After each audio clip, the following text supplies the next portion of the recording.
Pemerintah mulai menyiapkan program pengampunan pajak atau Tax Amnesty Jilid 2. Kebijakan pengampunan pajak diyakini bisa memitigasi shortfall penerimaan pajak di tahun ini.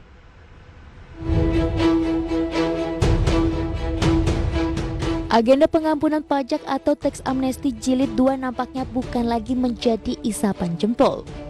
Menko Erlangga mengungkapkan aturan mengenai pengampunan pajak Jilid 2 tersebut termasuk dalam materi direvisi Undang-Undang Nomor 28 Tahun 2007 tentang Ketentuan Umum dan Tata Cara Perpajakan.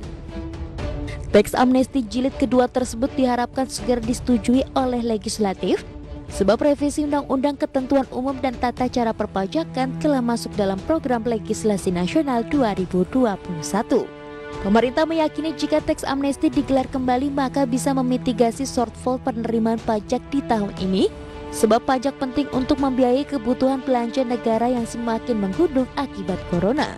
Seperti diketahui, pemerintah telah menerapkan Tax Amnesty Jilid 1 yang berlangsung sejak periode pertama Tax Amnesty berlangsung 28 Juni 2016 hingga 31 Maret tahun 2017. Berdasarkan data Direktorat Jenderal Pajak Kementerian Keuangan menunjukkan total wajib pajak yang ikut sebanyak 956.793, nilai harta yang diungkap sebesar 4.854,63 triliun rupiah. Namun komitmen repatriasi pajak hanya sebesar 147 triliun rupiah. Jumlah tersebut setara dengan 14,7% dari target yang ditetapkan sebanyak 1.000 triliun rupiah. Sementara nilai harta deklarasi dalam negeri sebesar 3.676 triliun rupiah dan nilai harta deklarasi luar negeri sebesar 1.031 triliun rupiah. Selama pelaksanaan Tax Amnesty Jilid 1, negara hanya menerima uang tebusan sebesar 114,02 triliun rupiah. Angka itu setara dengan 69% dari target sebesar 165 triliun rupiah.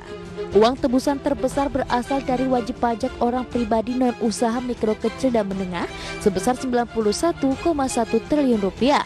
Uang tebusan dari wajib pajak non-UMKM sebesar 14,6 triliun rupiah. Uang tebusan dari orang pribadi UMKM sebesar 7,73 triliun rupiah. Dan uang tebusan dari badan UMKM sebesar 656 miliar rupiah.